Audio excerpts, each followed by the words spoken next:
오늘 저랑 에베소서 8번째 살펴보십니다. 사랑하는 성도 여러분, 바울 선생님이 이 에베소서라는 서신을 시작하며 어떤 내용으로 시작했지요? 우선 삼위 하나님께서 행하신 구원을 찬양했지요. 찬송하리로다 하나님. 성부 하나님께서 죄인들을 위한 구원 계획을 세우셨습니다. 저를 좀 한번 따라 하시겠어요? 성부의 작정. 믿으시죠? 그걸로 안 끝났어요. 그의 아들 성자 그리스도께서 그 성부의 작정, 그 구원 계획을 이루기 위하여 순종하셨잖아요. 저를 다시 한번 따라 하시겠어요? 성자의 실행. 그리고 보세요. 성부가 작정하시고 성자가 실행하셨던 이 모든 일을 근거로 성령께서 택하심을 받은 죄인들에게 실제로 구원을 이루셨습니다. 저를 좀 다시 한번 따라 하시겠어요? 성령의 적용. 이걸 구속 언약이라 그래요. 그리스도인은 구원을 이해할 때 반드시 성부의 작정, 성자의 실행, 성령의 적용이라고 하는 내용으로 그 구원을 이해해야 돼요. 그러니 이 삼위 하나님께서 이루신 구원을 기억할 때 교회는 마땅히 하나님을 찬양할 수밖에 없지요. 그래서 에베소서가 그렇게 시작된 거예요. 더 나아가 바울은 이 놀라우신 구원의 은혜를 받은 교회를 위해 기도하죠. 그런데 그 교회를 위해 기도할 때 우선적인 내용은 영적 성장이었어요. 기억하셔야 돼요. 왜 도대체 영적 성장을 위해 기도하는가? 성도 여러분, 교회 외에는 또는 성도 외에는 삼위 하나님께서 행하신 구원을 이해할 수 있는 자들이 없어요. 그리고 당연히 그 놀라운 은혜와 사랑을 찬양할 수 있는 자들도 없어요. 오늘도 세상 사람들은 좋은 날씨에 어디 그냥 좋은 데 가서 자신들의 기분을 즐겁게 하는 데 힘을 쓰지만 오늘도 우리는 이곳에 모여서 뭐 했죠? 뭐 하죠? 하나님을 찬양하죠. 왜냐하면 우리가 교회만이 이 구원의 은혜를 알기 때문에 그래요. 그래서 참된 교회는 바울이 기도한 것처럼 계속해서 영적으로 성장하면서 삼위 하나님의 영광을 나타내고 증언해야 하는 거예요. 삼위 하나님께서 베푸시는 구원의 은혜를 이 땅에 실현하는 공동체가 되어야 한다고요. 그리스도의 지체가 되어야 하는 거예요. 그래서 오늘도 우리가 함께 모여 예배하며 하나님을 찬양할 뿐 아니라 그 하나님의 구원의 영광을 그리스도의 지체답게 이 땅에 드러내기를 소망하며 결단하는 것입니다. 이게 교회 공동체의 특징이에요. 그리고 이처럼 구원의 감격을 알고 하나님의 은혜를 아는 교회는 영적으로 성장하며 특별히 하나님의 능력도 반드시 믿고 의지해야 한다 말씀드렸죠. 바울이 그 내용을 다루었어요.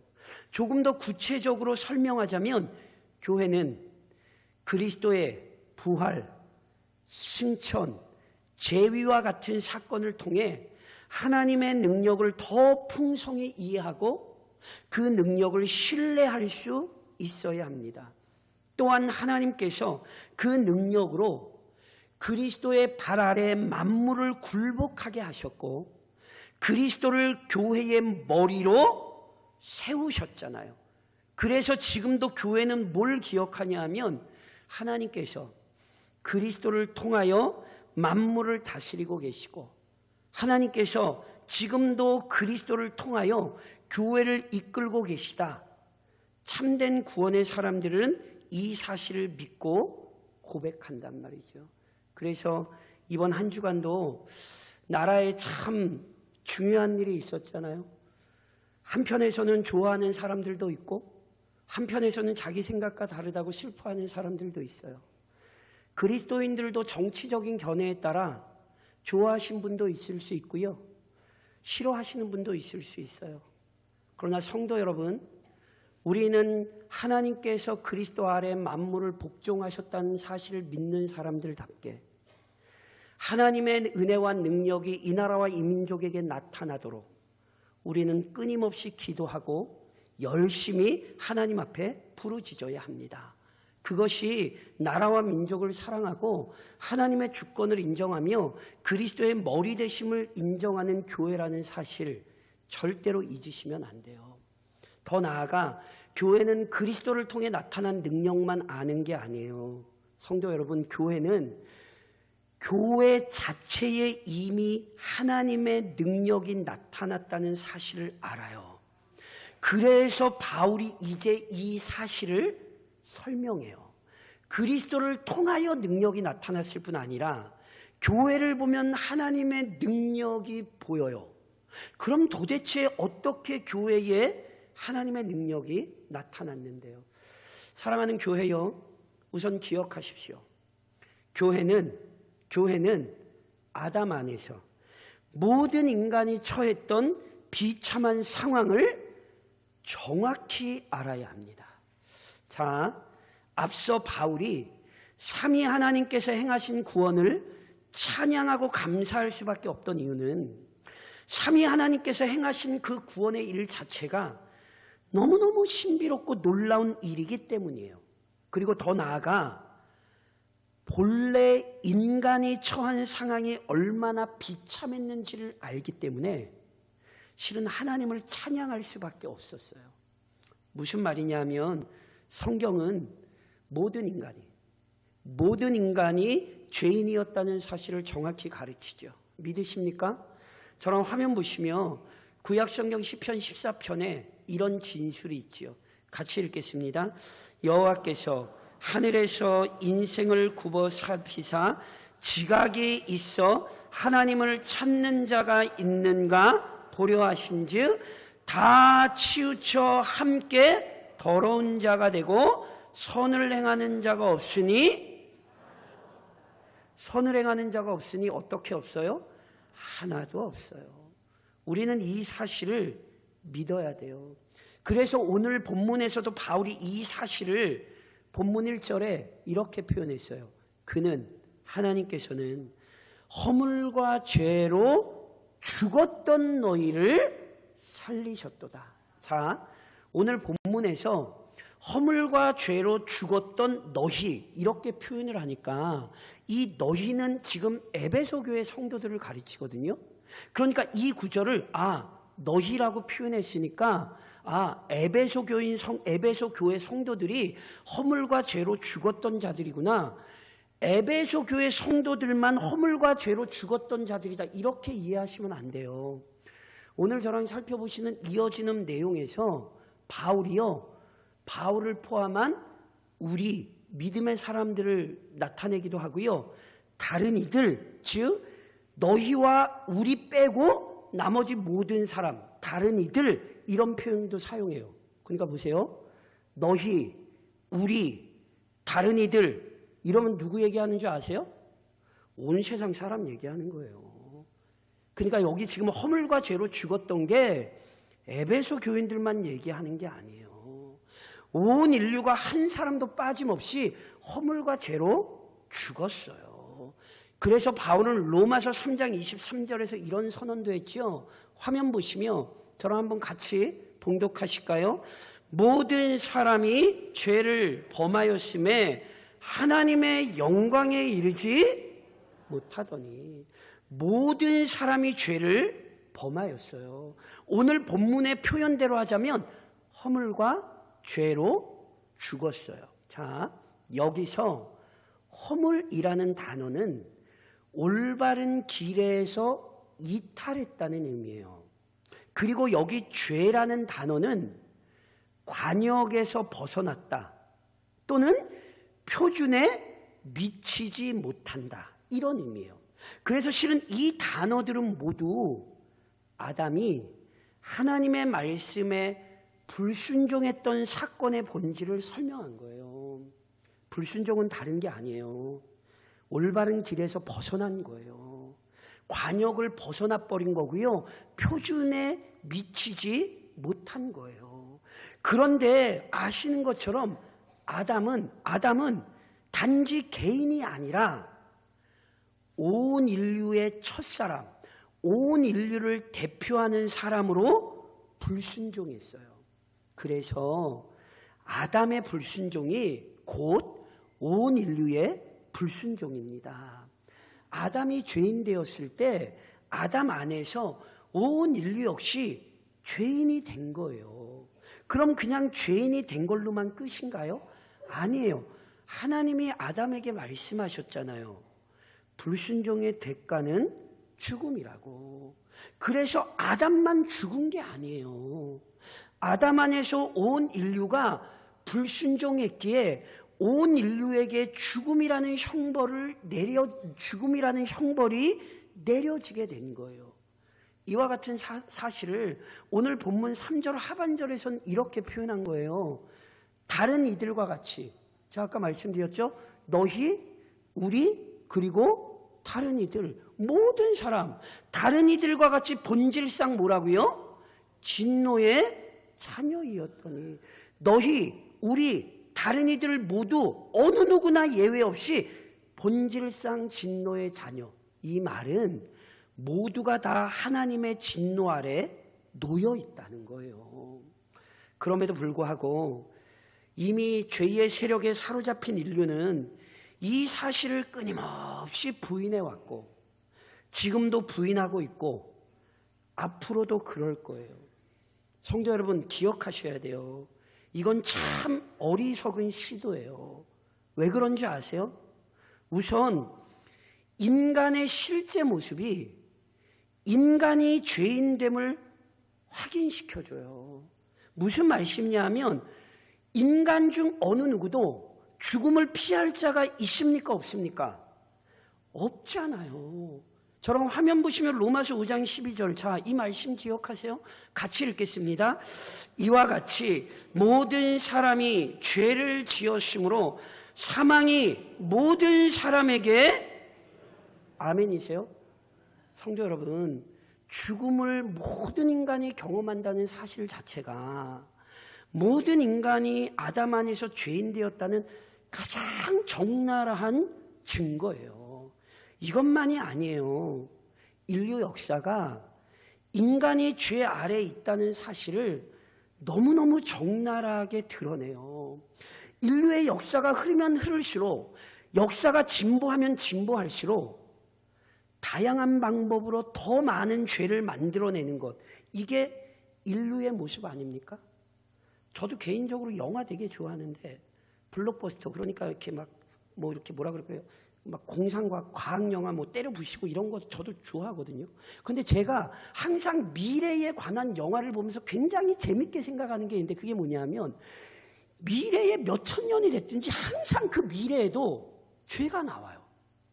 참 인간이 스스로 알아요. 아무리 역사가 진행을 해도 절대로 인간이 죄를 못 없애야 된다. 이걸 인간이 스스로 고백을 한다니까요. 그러니 보세요. 인간이 죄인이라는 사실을 부인하는 시도 자체가 이게 오히려 인간이 죄인됨을 드러내는 거예요. 그래서 저를 좀 한번 따라 하시겠어요? 죄의 보편성. 죄의 보편성이 제가 뭐라고 말씀드렸어요? 아담 안에서 모든 사람이 죄인이다.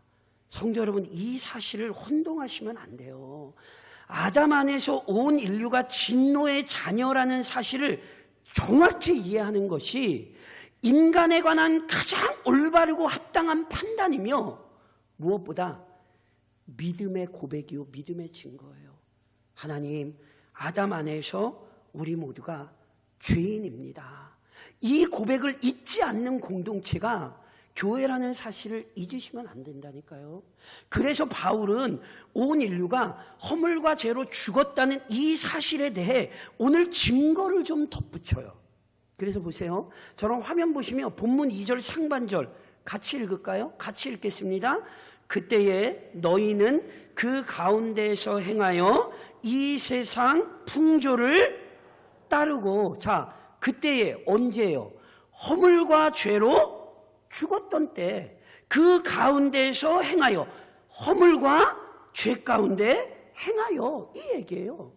그래서 인간은 계속해서 올바른 길에서 이탈하고 올바른 목적을 따라 살지 못해요. 그것이 어떤 모습으로 나타났냐면 우선 세상 풍조를 따랐어요.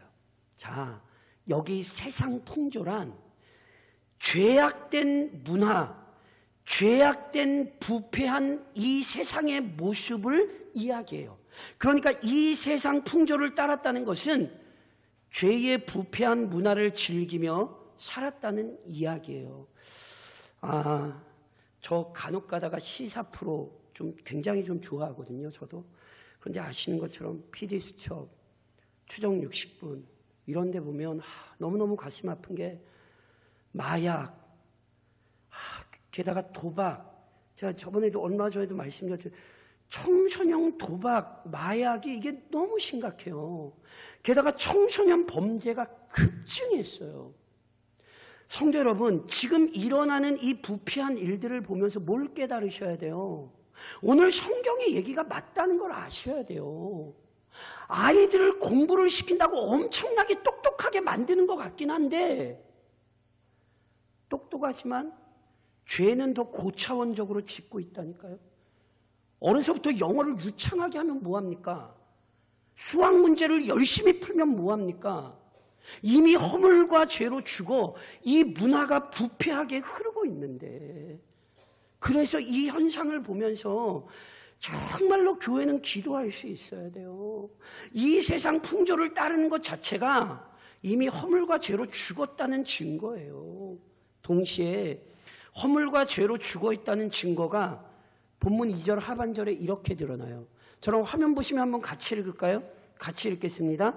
공중에 권세 잡은 자를 따랐으니 곧 지금 불순종의 아들들 가운데에서 누구를 따랐어요? 공중의 권세 잡은 자. 여기 공중의 권세 잡은 자란 사탄을 얘기해요. 그럼 여기 공중이 어디인가? 어떤 학자들은요, 실제로 우리 눈에 보이는 공중을 이야기하기도 하고요, 어떤 학자들은 상징적인 개념으로 공중을 이야기하기도 해요. 실은 성경에 보잖아요. 둘 다 어느 정도 타당해요. 그래서 저는 이 논쟁은 하고 싶지 않아요. 분명한 건 공중 권세를 사로잡았다는 뜻은 사탄이 존재하고 있고 지금도 사람들에게 영향을 미친다는 얘기예요. 아유, 그 목사님, 지금이 어느 시대인데 사탄이. 착각하지 마세요. 사탄은 있어요. 사탄은 첫사람을 미혹했을 뿐 아니라 계속해서 사람들을 미혹해 왔어요. 예를 하나 들까요? 저랑 화면 보시며 누가복음 22장의 말씀을 같이 읽으실까요? 같이 읽습니다. 12 중에 하나인 가롯인이라 부르는 유다에게 사탄이 들어가니 이에 유다가 대제사장들과 성전 경비대장들에게 가서 예수를 넘겨줄 방도를, 유다는 첫사람 아담이 그러했듯이 사탄의 미혹에 넘어가 예수 팔았어요. 그리고 사탄은 지금도 미혹해요. 그래서 본문에 분명히 뭐라 그랬어요? 곧 지금 불순종의 아들들 가운데에서 역사하는 영이라. 불순종의 아들들 가운데 역사하는 영이 있어요. 우리말 성경으로는 곧이라는 표현이 쓰여서 앞에 있는 사단과 뒤에 역사하는 영이 이렇게 같은 의미로 여겨질 수 있는데, 곧이라는 말보다는 그리고라는 말이 오히려 더 타당해요. 그래서 보세요. 여기 역사하는 영이란 사탄만이 아니라 사탄을 따르는 악한 영들을 의미해요.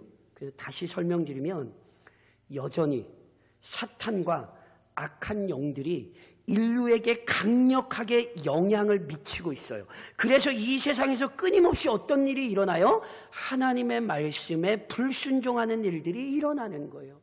그런데 성도 여러분, 이 나라와 이 민족의 죄악된 일들을 보면서 영적으로 이해하셔야 돼요. 악한 영이 역사하고 있다. 사단이 지금도 많은 사람을 미혹하고 있다. 이 사실을 깨닫는 게 성도요, 교회예요. 지금도 불순종의 일들은 우리에게 허물과 죄로 인간이 죽었다는 사실을 깨닫게 하는 거예요. 또 하나, 허물과 죄로 죽었다는 증거가 본문 3절 상반절에 이렇게 기록되죠. 화면 보시면 저랑 같이 한번 읽으실까요? 전에는 우리도 다 그 가운데에서 우리의 욕심을 따라 지내며 육체와 마음에 원하는 것을 하여. 보세요. 너희, 다른 이들, 우리 누구도 예외가 없어요. 모든 인간은 아담 안에서 함께 허물과 죄로 죽었어요. 그래서 실은 그리스도인들도 변화되기 전에는 그 가운데에서 어떻게 해요? 허물과 죄 가운데에서 행하고 악한 영의 지배에 따라 행하며 뭘 했어요? 우리 육체의 욕심을 따라 지냈어요. 여기 육체란 우리 살덩어리 얘기하는 게 아니라 죄의 본성에 물들어 있는 죄에 물들어 있는 인간의 본성을 의미해요. 그래서 성도 여러분, 진짜로 이게 신앙을 떠나서 인간을 정말 정직하게 관찰한 사람이라면 정말 분명하게 말할 수 있는 사실 중에 하나가 뭔지 아세요? 인간은 배우지 않아도 죄 짓습니까? 안 짓습니까? 아시잖아요. 그리고 특별히 애를 길러본 사람이라면 이거 정확히 고백해야 돼요. 제가 요즘 애 기르고 있잖아요. 제가 예전에도 말씀을 제가 제 인생에서 잊을 수 없는 한 장면이 있어요.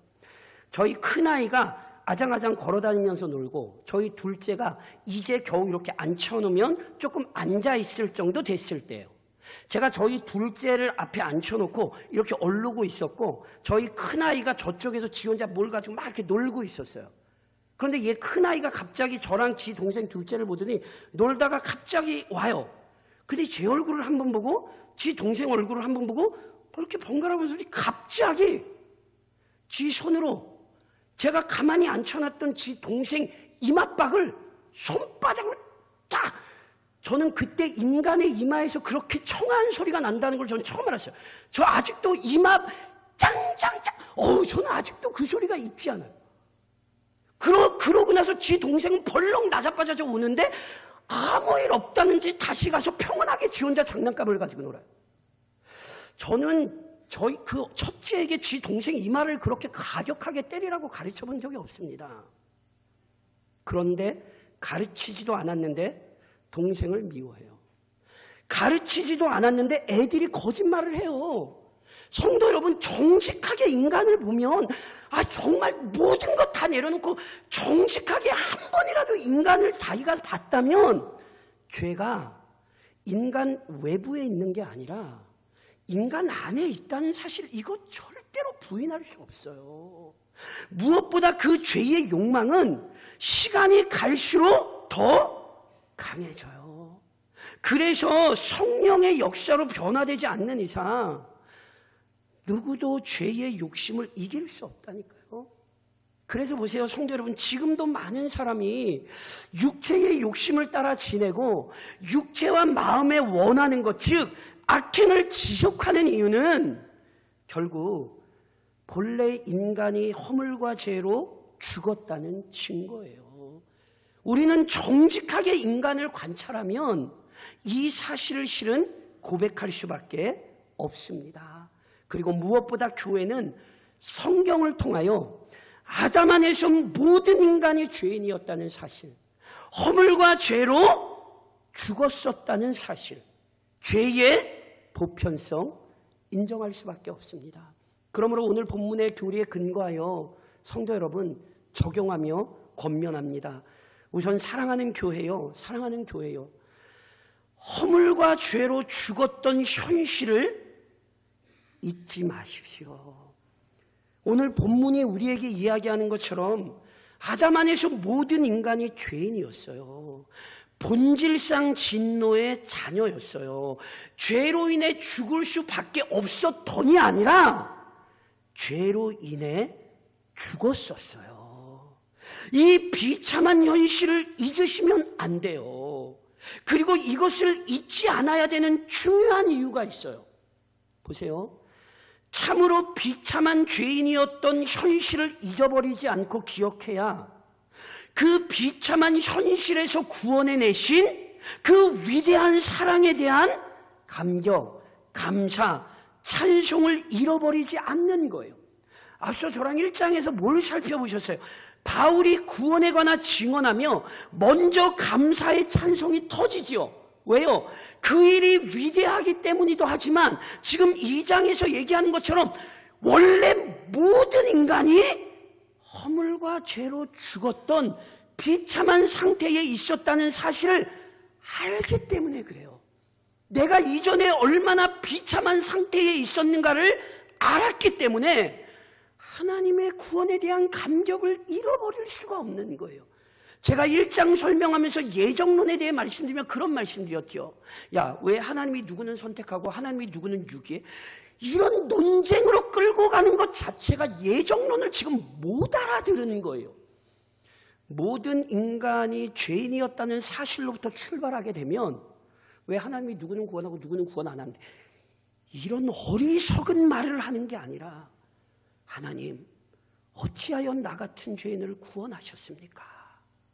예정론은 우리에게 감사와 감격과 찬양을 만들어내는 거지 어리석은 논쟁을 만들어내는 것이 아니에요.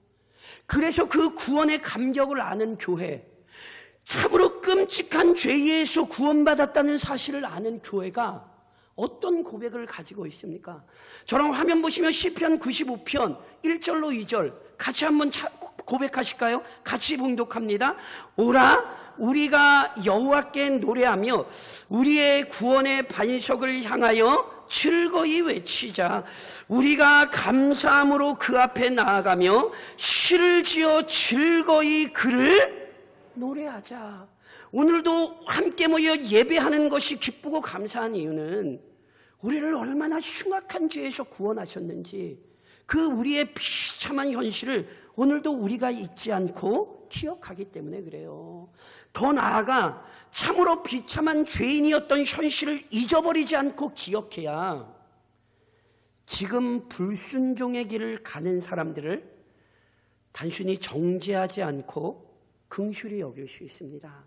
성도 여러분, 우리는 거짓과 싸워야 돼요. 맞습니까? 아멘 하셔야죠. 우리는 거짓과 싸워야 돼요. 맞습니까? 아멘이죠. 동시에 기억하셔야 돼요.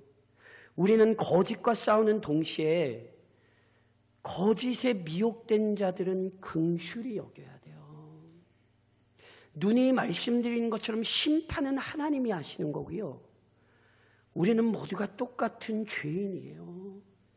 그래서 구원을 듣지 못하여 알지 못하거나 때로는 온전한 신앙 안에 있지 못한 자들을 볼 때 우선 우리에게는 긍휼의 마음이 있어야 되는 거예요. 그래서 이 본 서신을 보냈던 바울이 이 사실을 누구보다 실은 잘 고백했던 사람이잖아요. 저랑 화면 보시면 디모데후서 1장 6절, 1장 16절 같이 한번 봉독하실까요? 그러나 내가 긍휼을 입은 까닭은 예수 그리스도께서 내가 먼저 일체 오래 참으심을 보이사 후에 주를 믿어 영생 얻는 자들에게 본이 되게 하려 하심이라. 아멘이십니까? 성도는 자기의 모습을 보며 모든 죄인에게 소망이 있다는 사실을 고백할 줄 아는 사람이에요. 하나님께서 나를 흉악한 죄에서 건져내신 것처럼 지금 복음을 거부하고 지금 하나님을 대적하지만 그가 하나님의 손 아래 구원 백성이라면 반드시 어느 땐가 하나님께서 돌이키실 거라는 확신과 소망을 가지고 그 죄인을 향하여 열심을 품을 수 있는 거예요. 자신의 죄인됨을 잊지 않을 때 마치 삼위 하나님께서 죄인을 위하여 열심을 내셨듯이 나를 위하여 열심을 내셨듯이 연약한 자들을 위한 열심을 품고 수고하고 헌신할 수 있는 것입니다. 그러니 우선은 이번 한 주간도 우리 역시 허물과 죄로 죽었던 자임을 기억하며 감사를 잃어버리지 마시고 하나님의 뜻을 죄인들에게 펼쳐내는 일에 충성스럽게 헌신하십시오. 동시에 여전히 싸워야 할, 여전히 싸워야 할 것들과 싸우십시오. 성도 여러분, 구원을 얻었다는 것은 허물과 죄로 죽었던 상태에서 벗어난 거예요. 더 이상 진노의 자녀가 아니라 하나님의 사랑받는 자녀로 변화된 거예요. 믿으시죠? 그런데 제가 누누이 말씀드리잖아요. 우리의 구원은 시작됐지만 완성되지 않았어요. 자, 기억을 좀 떠올리셔서 저를 따라하세요. 죄책. 다시 따라하세요. 죄의 오염. 아담 안에서 죄인이 되었다라고 하는 그 원죄 안에는 죄책과 죄의 오염이 있어요. 죄책이란 죄에 대한, 쉽게 얘기하면 책임 또는 죄의 형벌이에요. 이것은 그리스도께서 우리를 위하여 감당하셨어요. 그러므로 예수 그리스도를 믿을 때에 하나님의 의로운 자로 여김받았기 때문에 우리의 죄책은 이미 해결됐어요.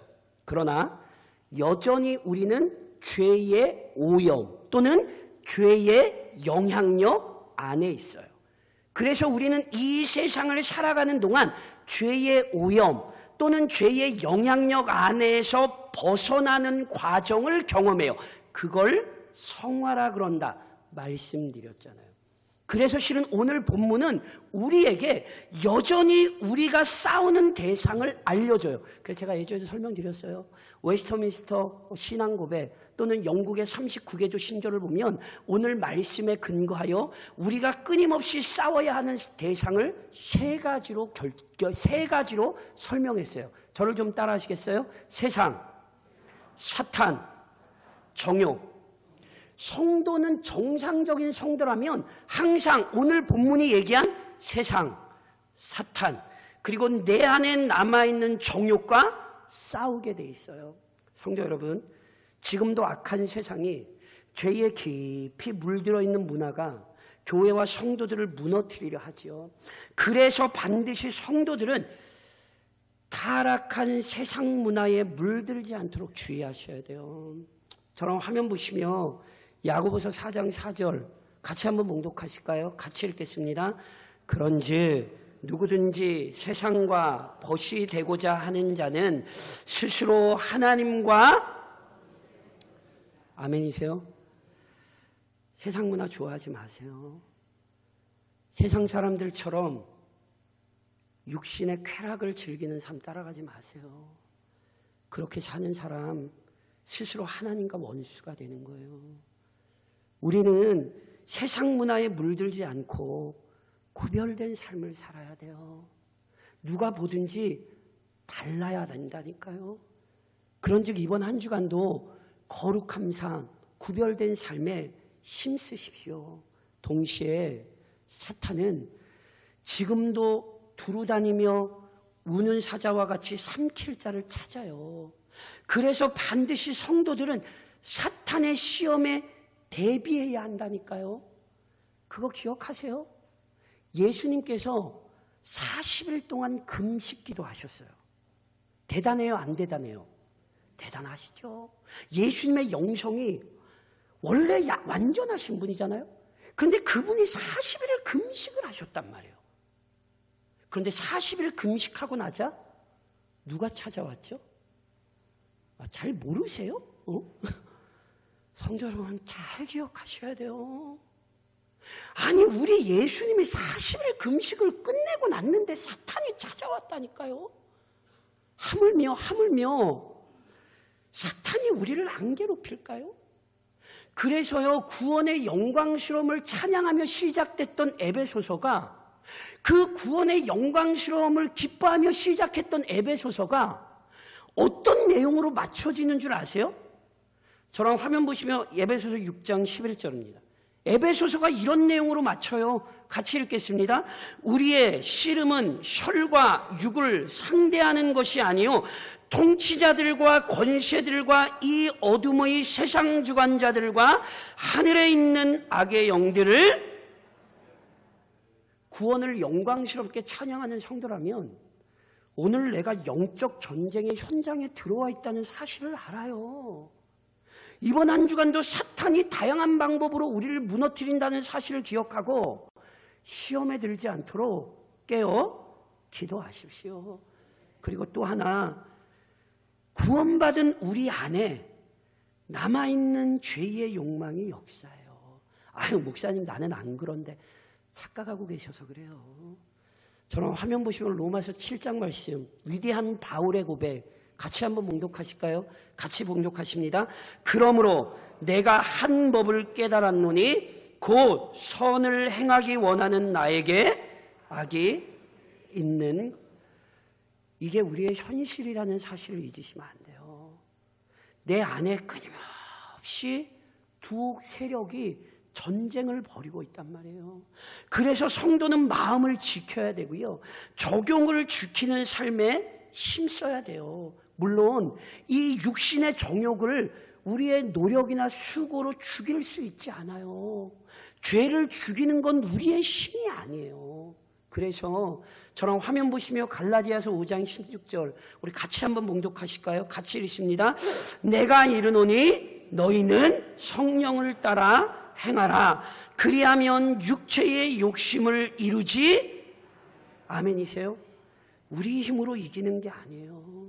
오늘도 함께 모여 우리가 예배하며 은혜를 바라는 이유가 뭐죠? 새롭게 시작된 한 주간도 세상이 우리를 미혹하고 사탄이 우리를 괴롭히며 우리 안에 남아있는 육신의 정욕이 막 불같이 일어나서 우리의 삶을 무너뜨리려 할 거라니까요. 그래서 은혜를 오늘도 구하는 거예요. 그리고 매일매일 성령의 도우심을 덧입어야 되는 거예요. 왜요? 그래야 세상도 이기고 사탄도 이기고 육신의 적용도 이기며 우리를 위하여 준비하신 하늘로 한 걸음 한 걸음 가까이 가는 거죠. 죽음은 성화의 정점이에요.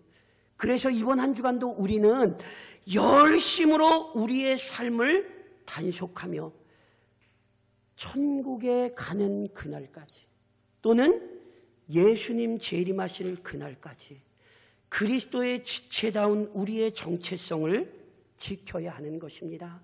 그러니 이번 한 주간도 거룩한 하나님의 부르심을 받은 자들답게 함께 이 믿음의 선한 싸움을 잘 싸워가시기를, 허물과 죄로 죽었던 자들이나 이제 살아난 자들다운 삶을 살아가시기를 우리를 이끌고 가시는 주님의 이름으로 권면드립니다.